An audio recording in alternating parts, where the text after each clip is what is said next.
ويقض علينا فرضته وكرامته وأمدنا بأسراره وينفعنا بعلومهم في الدين والدنيا والآخرة ببركاتهم وبكرامته. الفاتحة.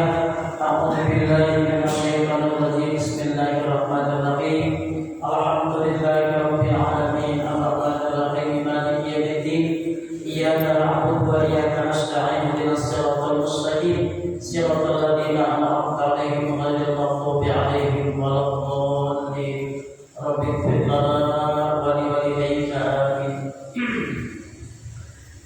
Bismillahirrahmanirrahim. Alhamdulillah, segala puji itu lillahi, hanya milik Allah. Haqqa hamdihi, dengan sebaik-baik, dengan sebenar-benar puji.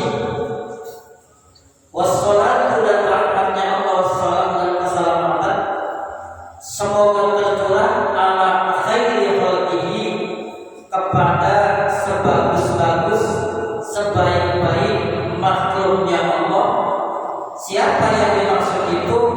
Muhammadin, yaitu baginda Nabi besar Muhammad sallallahu alaihi wasallam, rasulihi, yang menjadi utusannya, wa abdihi, dan hambanya, wa ala alihi, dan keluarga Nabi, washabi, dan sahabat Nabi, min ba'dihi, dari setelah baginda Nabi Muhammad sallallahu alaihi wasallam.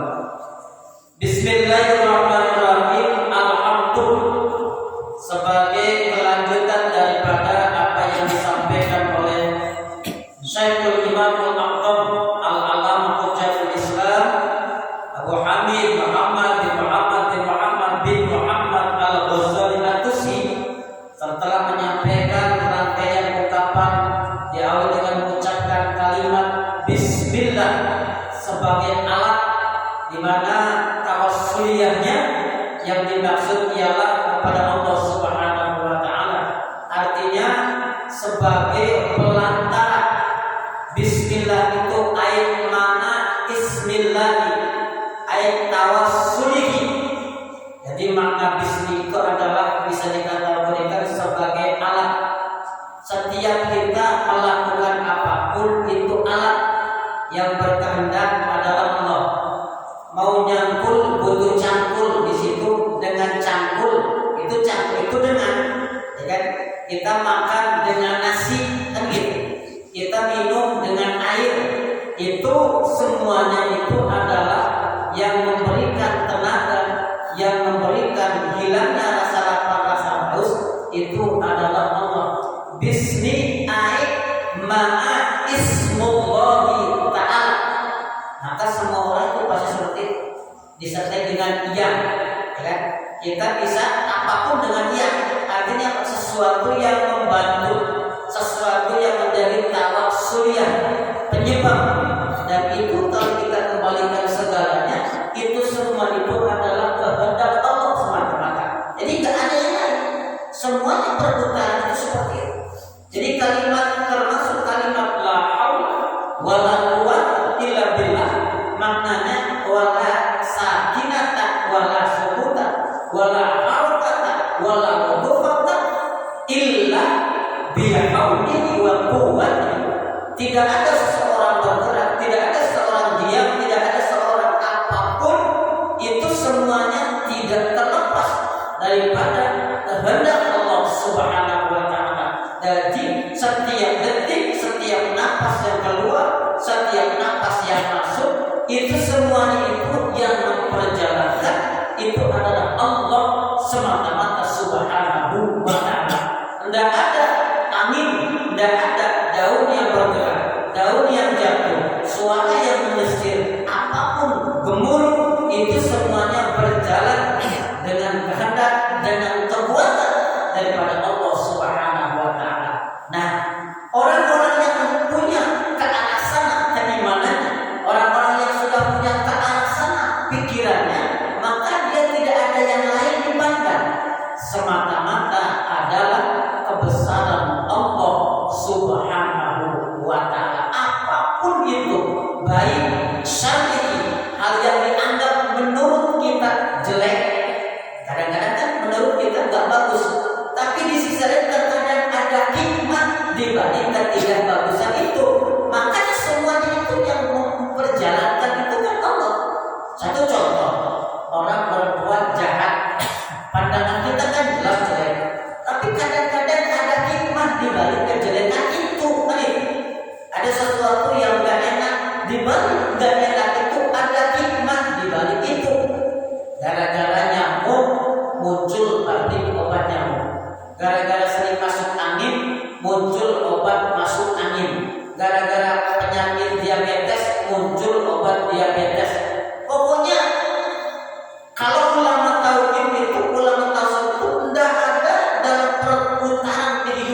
jadikanlah dia bahagia di akhirat sebagaimana Engkau memberikan kebahagiaan ini.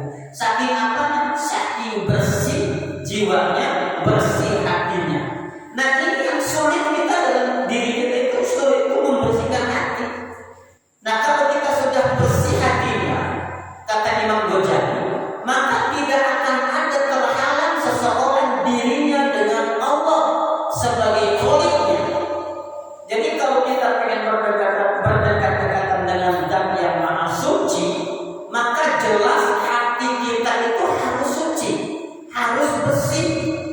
Ya, makanya kalau kita selalu kita orang yang namanya kita baik, coba kalau dalam agama ini, kalau dalam agama kita mau menghadap Allah secara tingginya ya, kita secara tingginya kita mau menghadap Allah, pertama salah satu di antara cara menghadap Allah itu dengan sholat. Nah, di antara sholat itu apa syarat sholat? Gitu. Apa di antara syarat sholat itu? Harus bersuci, suci. Ya kan? Ketika dia punya junub, lepas dari junub. Ketika punya hadas besar, lepas hadas besar. Berwudu, suci.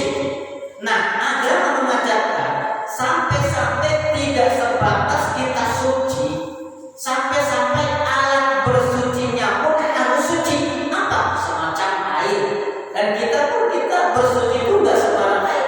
Ada air yang suci juga bisa mensucikan. Saking apanya? Saking bahwa kita mau menghadap Allah harus dengan bersih, dengan sebersih-bersihnya, dengan sesuci-sucinya. Nggak boleh air sembarangan.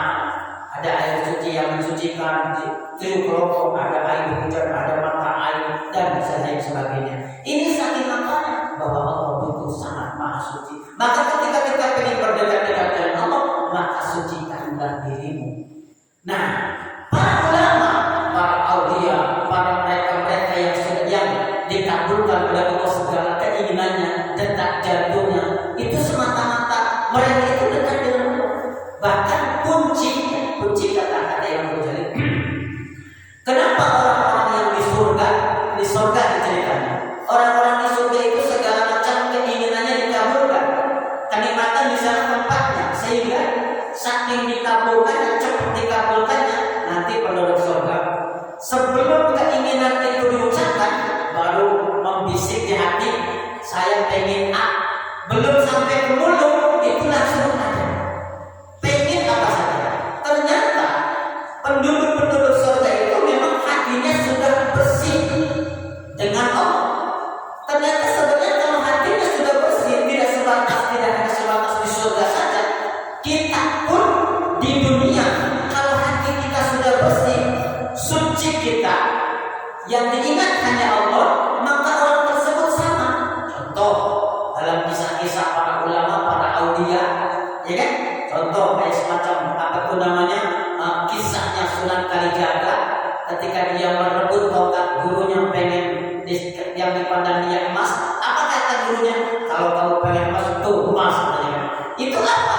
Dengan menunjuk istilahnya itu buah ulang kali menjadi emas, karena langsung menjadi emas. Kenapa? Ya itulah wali itu seperti itu.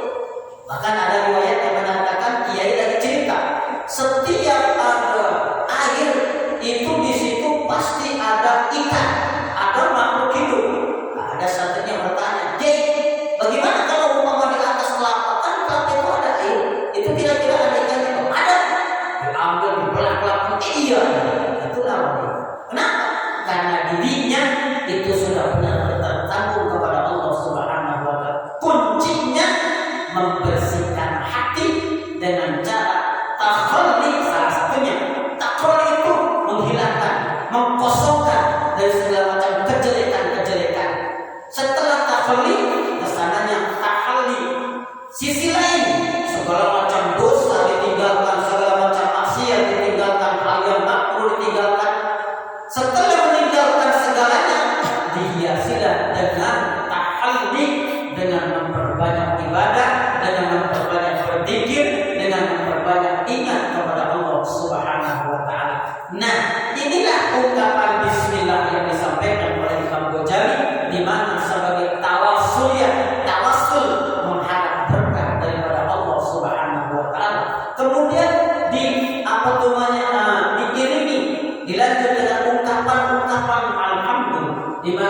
ucapan alhamdulillah itu, dzikir alhamdulillah itu, dzikir ucapan memuji kepada Allah adalah ungkapan yang pertama kali diucapkan oleh Nabi Adam alaihissalam.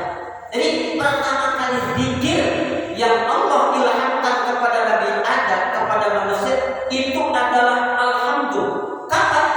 Saat ruh masuk melalui ubun-ubun sampai hidup, kemudian di situ bersinlah Nabi Adam. Setelah bersin, kemudian Nabi Adam mengucapkan alhamdulillah.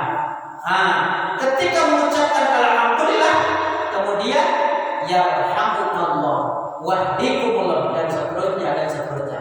Nah, kata ulama, alhamdulillah itu mencakup seluruh ibadah, dan makna hakikat ibadah itu muaranya kepada alhamdulillah. Makanya alhamdulillah menjadi vokal dalam hal apapun. Keabsahan ibadah kalau nggak ada alhamdulillah itu nggak sah. Sholat kalau nggak ada alhamdulillah nggak sah. Bahkan khutbah, rukun khutbah itu harus ada alhamdulillah. Kenapa? Ini vokal bukan. Sholat kalau nggak ada fatihahnya, la sholat, la yasihu sholat, tidak sah kalau nggak ada alhamdulillah. Ya kan? Yang namanya khutbah pun harus. Bahkan kalimat memuji kepada Allah itu nggak boleh diawali dengan kalimat yang lain. Jangankan kalimat yang lain, pakai huruf yang lain saja kalau bukan madatul kalimat. Madatul kalimat itu pokok kalimat alhamdulillah. Sampai-sampai ulama fikih kalau alhamdulillah dalam khutbah diawali dengan kalimat lain, maka batal khutbah. Ada riwayat yang menyatakan, umpama contoh, ada khotib innal hamdalillah, itu ada yang menyatakan membatalkan, berarti dia sudah mengawali dengan kalimat lain walaupun itu huruf. Bahkan indah itu termasuk kalimat. Makanya harus paham di sini. Aku lupa. Waktu khutbah ada khutbah subhanallah walhamdulillah wala ilaha illallah, ini tidak boleh. Itu khutbah itu membaca alhamdulillah itu adalah rukun, tidak boleh ditambahi kalimatnya. Harus alhamdulillah atau hamdan lillah, nggak boleh diawali dengan kalimatnya. Makanya kalau umpama ada khotib naik umpamakan dengan alif bismillahirrahmanirrahim alhamdulillah, tidak sah itu. Jadi harus paham kita sebagai jamaah, harus ditegur untuk diulang kembali ketika melihat khotib semacam itu. Artinya apa? Tidak sedikit kadang-kadang ada yang paham, ada yang terlena. Ya kan, yang namanya khutbah itu kan bukan mau'idhah hasanah. Khutbah itu pengganti daripada sholat 2 rakaat. Makanya khutbah itu nggak boleh panjang-panjang. Bahkan kata kiai, yang namanya khutbah itu alhamdulillah makna boleh sebagian ini. Bahkan Imam Syafi'i khutbah itu harus pakai bahasa Arab, nggak boleh bahasa yang lain.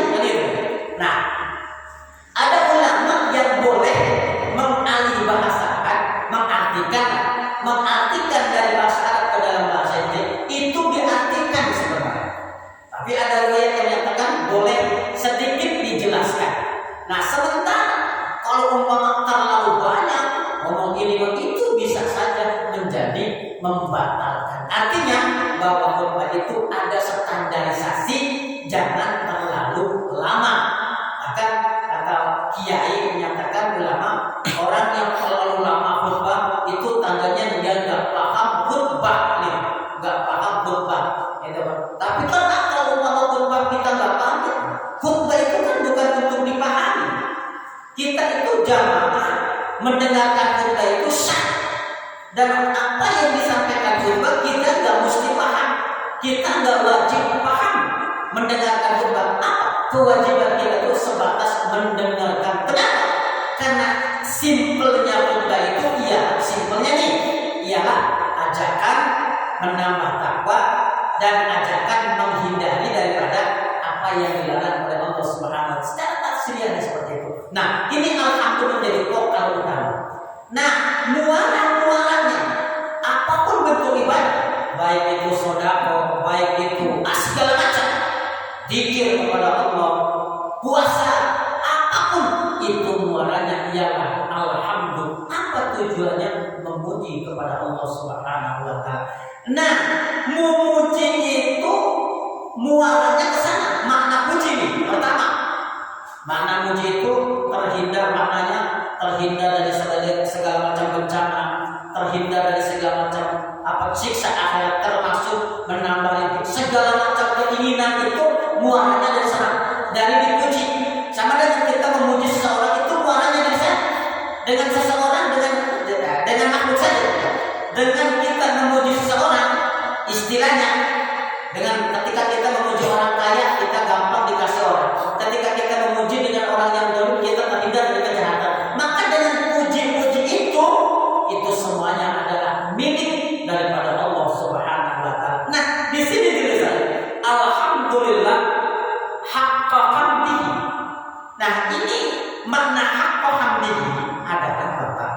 Memujinya seseorang yang benar-benar memuji, bukan ngecek. Apa ngecek? Nah, di depan memuji tapi di belakang apa tuh namanya?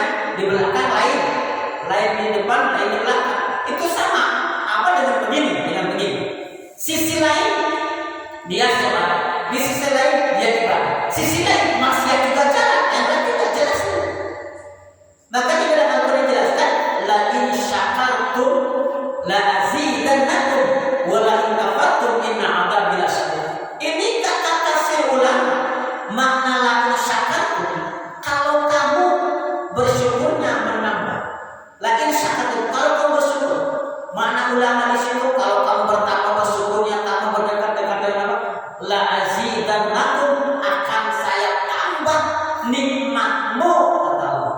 Tapi ketika kamu mengkufuri nikmatku, sungguh siksaan saya sangat pedih.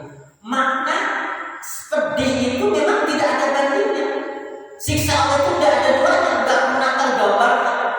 Ya, jadi siksa Allah itu yang disoroti, yang ditafsiri oleh para ulama, orang yang ngomongin orang ini siksanya, orang yang membuka orang ini siksanya, gambaran. Sementara pada hakikatnya kita, orang nanti setelah kiamat nanti, orang masuk surga, orang masuk neraka.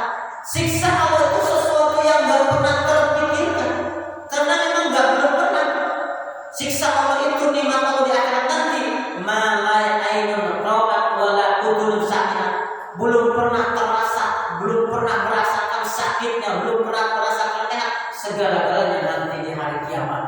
Nah, maka dengan ini haqqa hamdihi, dengan benar memuji kepada Allah Subhanahu wa taala. Sisi lain ibadah kita tingkatkan, sisi lain apa yang dilarang oleh Allah kita tinggalkan. Itu yang disebut dengan alhamdulillah haqqa hamdihi. Memujinya tidak sebatas memuji saja, akan tetapi sisi lain menghindari dari apa yang dia benci. Kalau dia memuji kemudian dia melaksanakan apa yang dilarang, itu sama saja dengan nyenyek, sama dengan kita. Kita mau nggak istilahnya kita dipuji-puji sama seseorang, sementara di belakang kita jelek-jelekin, itu sama dengan seperti itu. Nah, sama. Maka Imam Ghazali menyatakan dengan sebenar-benar memujinya. Mudah-mudahan kata Imam Ghazali, apa yang saya ucapkan itu benar. Itu harapan seperti itu. Masya Allah. Sekelas ulama saja begitu takut, ya kan, akan ketidakbenaran dirinya, padahal itu benar. Ya, itulah kehebatan ulama.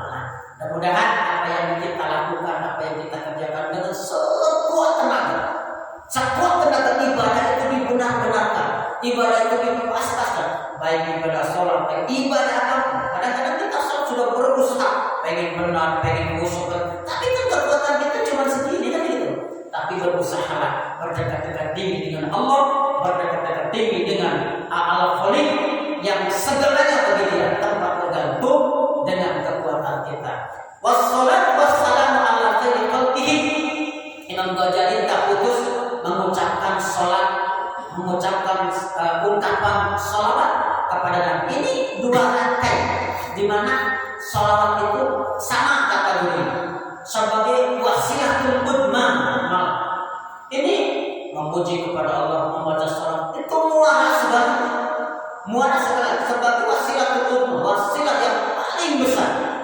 Khutbah nggak ada salawatnya tidak sah. Doa tidak ada salawatnya juga tidak sah. Bahkan orang katanya, kalau umpama ibadah seseorang 1000 tahun, bahkan ibadah seseorang sekelas malaikat, tapi nggak pernah membaca salat, itu terhangus semua. Insya Allah. Orang kalau mendoa nggak ada salawatnya, gantung dia, naik tidak turun dia. Ayo salat itu wasilah turun. Dan memang kata ulama-ulama tasawuf bahwa nur Rasulullah salat itu wasilah. Ini kita nih, kalau tidak ada nurnya Nabi, kita sudah terbakar oleh matahari yang begitu amat ini, karena ada nur, ada rahmat daripada baginda Rasulullah SAW. Makanya salat itu sangat utama ya, kepada makhluknya Allah, ala khairi khalqihi, kepada sebaik-baik makhluknya Allah. Makhluk Allah siapa yang dimaksud? Yaitu Nabi Muhammad sallallahu alaihi wasallam. Kehebatan Nabi, kemuliaan Nabi tidak sebatas sifatnya, tidak sebatas akhlaknya, akan tetapi kata ulama, Rasulullah itu khairul khalqi ala itlaq, datan wa sifatan wa tum'an. Bagusnya baginda Nabi, hebatnya baginda, mulianya Nabi, bukan akhlaknya saja, akan tetapi zatnya, bentuknya, datan wa sifatan. Tidak ada yang menyamai Nabi itu, engkau akan pernah menemukan. Segala zatnya, apa yang menempel, apa yang ada dalam diri Nabi, semuanya indah, semuanya bagus, nggak ada yang cacat. Bahkan padlahnya pun padlah, kalau bahasa kita kotoran, kalau nggak pantas sama Nabi, padlahnya itu lebih bagus ketimbang yang lain, bahkan dengan sholatnya Nabi sekalipun. Itulah padlahnya Nabi. Keringatnya Nabi itu melebihi harumnya misik, dan ketika seseorang melihat Nabi, dia tidak akan pernah tidur batin. Makanya jangan sembarangan, jangan sembarang orang menisbatkan dengan Nabi. Nabi itu karena gak ada dua. Saya sering sampaikan, ya, kalau di zaman sekarang kan, zaman yang segala macam kayak gampang aja lah ngaji. Ketemu dengan Nabi, ketemu Nabi itu sudah segala-galanya. Orang ketika sudah ketemu Nabi, masya Allah, ya kan? Itu para ulama yang batinnya gak pernah tidur itu karena memang dia itu gak mau terputus. Orang sekarang begini aja orang ketika ketemu dengan Nabi Yusuf saja, Siti Zulaikha berjumpa Nabi Yusuf itu sampai matanya buta, nggak mau dia itu tidur, takut bayang-bayang Nabi Yusuf itu hilang. Itu ketemu Nabi Yusuf, itu melihat Nabi Yusuf, itu apalagi berjumpa dengan Nabi. Maka orang kalau sudah berjumpa dengan Nabi, benar-benar berjumpa, dia nggak akan pernah tidur, nggak akan pernah merasakan tidur. Kenapa? Karena melihat Nabi itu nikmatnya segala-galanya, sampai-sampai takut kalau dia tidur itu bayangan Nabi itu hilang dalam kelopak mata. Saking indahnya, ya namanya juga khairul khalqi ala. Makanya kan dalam sandungan kan, lam yahtalil qattu tahamut laqad abada wa ma qatal asal-fiman. Nabi itu bayangan aja enggak. Matahari saja melihat Nabi itu silau, sehingga enggak ada bayangan Nabi. Nabi enggak ada bayangannya, enggak ada bayangannya, enggak ada foto-fotonya. Matahari saja silau melihat Rasulullah sallallahu alaihi wasallam. Maka zaman sekarang orang yang begitu gampang menisbatkan kita pada Nabi, intinya kayak meremehkan. Itulah masya Allah. Kita pentingnya kita untuk mengkaji, mengetahui sangat masya Allah luar biasa baginda Nabi sallallahu alaihi wasallam. Maka para ulama yang kuat ibadah mereka yang kuat ibadah, kuat berzikir, kuat bersolawat, kuat membaca Quran, karena mereka sudah tidak ada rasa lelahnya ketika sudah berpandang-pandangan dengan Nabi Rasulullah SAW. Bahkan dengan alam mukasyafahnya, Imam Abi Hasan Asy'adili beliau menyampaikan, kalaulah saja dia, kata Imam Abi Hasan Asy'adili, kalaulah saja saya, katakan sedetik saja saya lepas dari dipandang oleh baginda Nabi,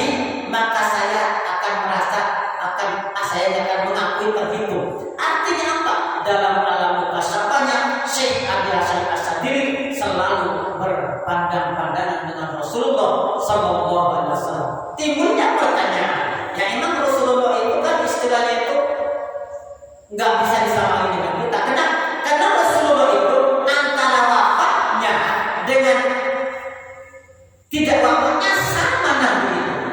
Sekarang begini saja, dalam Al-Quran dijelaskan bahwa orang yang mati di jalan Allah dia itu nggak meninggal. Sekelas orang yang jihad fisabilillah itu seperti itu, ya apalagi Nabi itu. Nah orang-orang ini mereka adalah orang-orang yang khos, orang-orang yang sudah bersih hati, sehingga mereka bermukasyafah langsung dengan baginda Nabi. Pantas mereka kuat ibadahnya itu udah nggak terasa, karena sudah dipandang oleh baginda Nabi SAW. Mereka yang sholat tahajudnya sampai 1000 rakaat itu bisa. Kenapa? Sudah nggak ada rasa lelah. Sekarang orang kalau sudah dasarnya cinta, udah nggak ada rasa lelah, nggak ada capek. Kenapa? Karena sudah rasa cinta kepada Allah dan sudah cinta kepada Rasulullah Sallallahu Alaihi Wasallam. Kalau kita cinta itu kan masih kayak kalau dibilang setengah-setengah, ya makanya kita belum ke arah pakem sana. Makanya jangan sembarangan ketika nisbatnya kepada baginda Rasul Sallallahu Alaihi Wasallam, itu sudah di atas segalanya. Orang kalau sudah berjumpa dengan Nabi, jangan berjumpa, bermimpi saja. Kenapa? Orang kalau bermimpi dengan Nabi itu sama dengan ketemu Nabi. Kenapa? Karena setan itu nggak ada.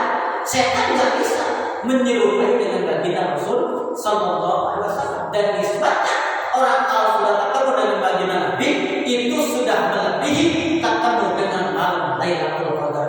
Ketemu dengan malam Lailatul Qadar saja wajib untuk dirahasiakan, apalagi ketemu dengan baginda Rasul Sallallahu Alaihi Wasallam. Percaya, orang kalau sudah ketemu dengan baginda Nabi tidak akan pernah merasakan nikmatnya dunia ini, tidak akan pernah. Kenapa? Karena batinnya sudah tergantung, batinnya sudah tergantung dengan apa yang apa yang dilihat daripada baginda Rasul Sallallahu Alaihi Wasallam. Sebagai tolak ukur itu Nabi Yusuf kalau ngaji jamaahnya sanggup sampai nggak makan nggak minum. Kenapa? Karena dengan memandang gantengnya Nabi Yusuf rasa lapar hilang, rasa haus hilang, kan gitu kan. Nah itulah kehebatan daripada baginda Rasul Sallallahu Alaihi Wasallam. Dan Nabi itu semua kehebatan itu semata-mata anugerah daripada Allah Subhanahu Wa Taala, nggak akan bisa. Artinya apa? Bahwa Nabi itu adalah pilihan daripada Allah Subhanahu Wa Taala. Jamaah yang dirahmati Allah Subhanahu Wa Taala, apa yang disampaikan tadi mudah-mudahan akan menjadi dorongan bagi kita agar lebih kita menguatkan, mengistiqomahkan, berdekat-dekat diri dengan Allah, dengan Rasul. Ternyata yang ada yang lebih penting dari hal yang nampak, ada hal yang lebih penting dari hal yang apa itu namanya